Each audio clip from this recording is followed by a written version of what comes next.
It's almost been 10 years since Manchester United poster boy Marcus Rashford made his thunderous debut, scoring a brace in the Europa League. Just a few days later, he scored a brace again against rival Arsenal.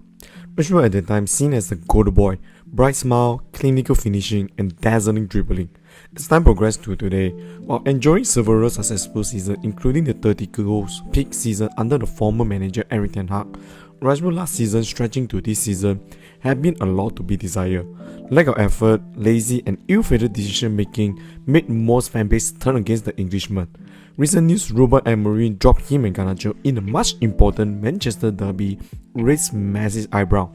Irony that Man United still win over Man City despite both of them missing. To make things even worse, with Amorim voice that allowed Rashford to leave Man United, plus Rashford himself also mentioned he was looking for a new challenge. Eventually came to the question, is Rashford time to leave his boyhood club? And if he leaves, which player Man United should replace with?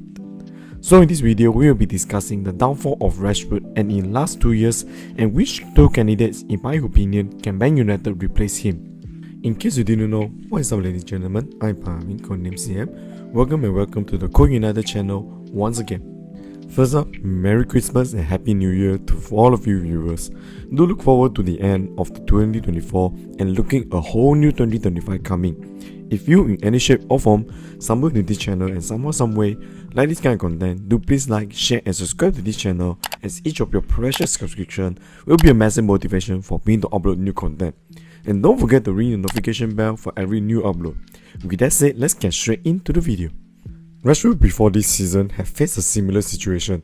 In 21-22 season, where C1 of is not the worst and toxic season, we are winners post-Fergie retirement. In that season coming off of fine form, previous season to 5 goals in all competition, plus managerial change and bunch of uncontrollable environment, have Rashford again being pinned to be sold. However, in the next season, under the new manager at the time, Erik ten Hag, Rashford particular after the World Cup campaign, ended exploding into the world-class player, scoring non-stop for 2 months, easily seen as the player carrying hard on the Man United team. He ended the season with 30 goals, most goals scored by a United player since Robin van Persie a decade ago, and helped the Man United enter 2 cup finals and finish top 4 in the Premier League. This season eventually have Rashford sign a new 300k per week contract extension. Boy, this coming out will be rough. In the season, with expectations sky high for Rashford to deliver instead of thriving the next season, Rashford unfortunately showed massive decline in form and displayed multiple low effort on the pitch, finishing the season with just 8 goals and 5 assists and far cry from his purple patch self last season. Adding last resort to injury, his capture going into the nightclub at the Belfast, while reporters seek to that see him dropped from the game, made all things more turbulent. Coming to this season, nothing helped much with Rashford, although just a goal shy of last season. His form had not much improved, rather was a non-factor at times. Behind closed doors, under situations unknown to us, Amorim had dropped the number 10 for a number of games due to possible unsatisfied with his performance in the training.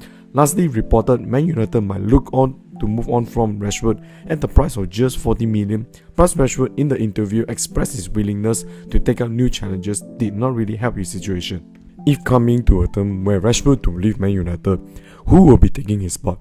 Before we enter, we have to understand what Man United want a replacement from Rashford.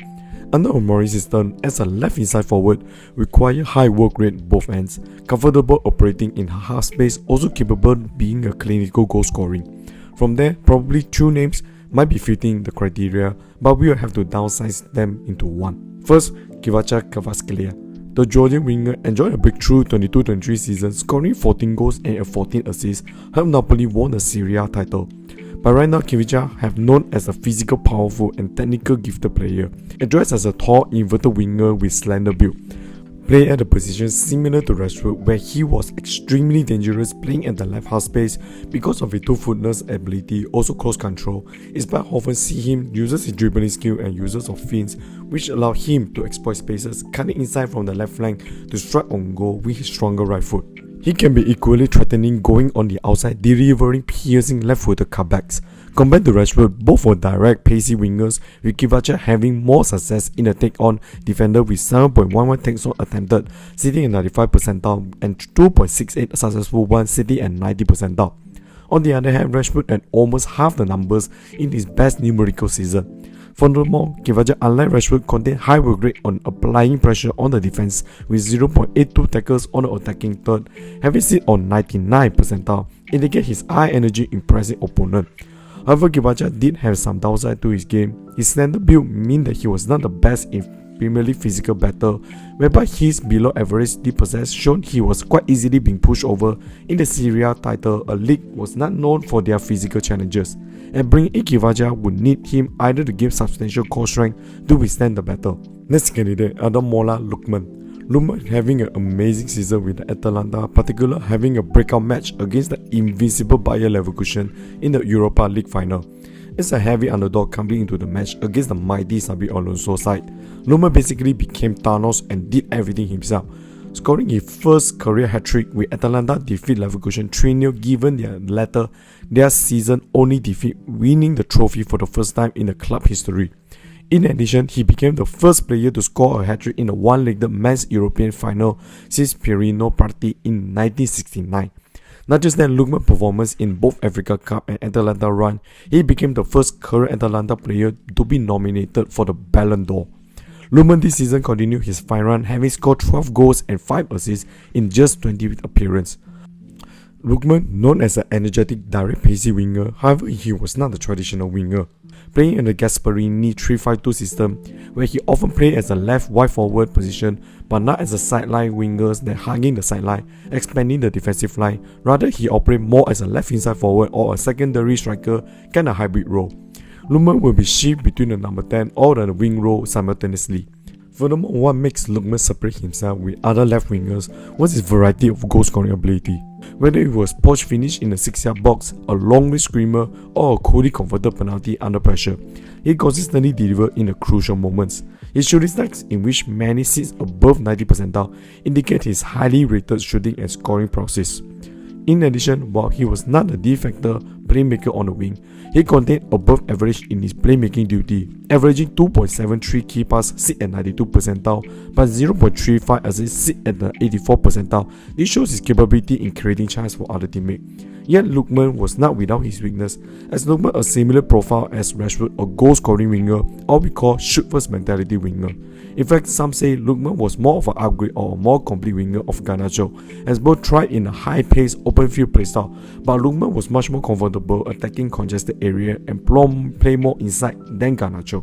Both uncoincidentally wingers from the Italian league have been a one-to-one replacement for Rashford if the Englishman to leave Man United, but both contain the pros and cons either on the playstyle-wise or the business-wise. Kivaja shown as a high-level wingers with amazing work rate, but his below-average body frame can be the concerning after moving to Premier League, where he will be easily overpowered by other fullbacks. Besides, his price tag of Napoli asking might be another massive push away. We report close to 80 million will be an asking price for the Georgian winger. On the other hand, Lookman will be a more affordable option, as Lookman reported more or less on the 45 million range, but his playstyle-wise, where is a concerning point for Man United. His shooting first mentality, meaning his playstyle could be as similar as a current situation whereby the game can be predictable and rigged, due to the Lookman more than often choose to shoot than playing the patient game around the opponent penalty box. So on weighing both side benefit and downside bringing in my humble opinion, I would say Lookman will be my pick to replace Rashford, given that Lookman is much more mature in his game and complete can be the starting left inside forward. At the same time, Garnacho can continue as a substitute for the inside forward. Also, his price tag gives Man United to have a much more flexibility to obtain the more personnel into the team. Due to the fact Man United even changes across these few years, still need multiple windows to completely change the culture of the team. But banging in huge amount of fees on Kivaja might not be the right risk to be taken. Although Lookman might be great in Atalanta and can still chance he will struggle in Premier League, but I think it is a better calculated risk with Garnacho if he continues to develop right, could easily be a straight starter in just a year or two. That's the end of the video. What do you guys think? What's your choice of the left winger or the left inside forward to replace the poster boy of Man United, Marcus Rashford? Or will you convince him to fight for his place under Amorim? Comment down below so we can have our discussion. Hope you enjoyed this video. I will see you all in the next one.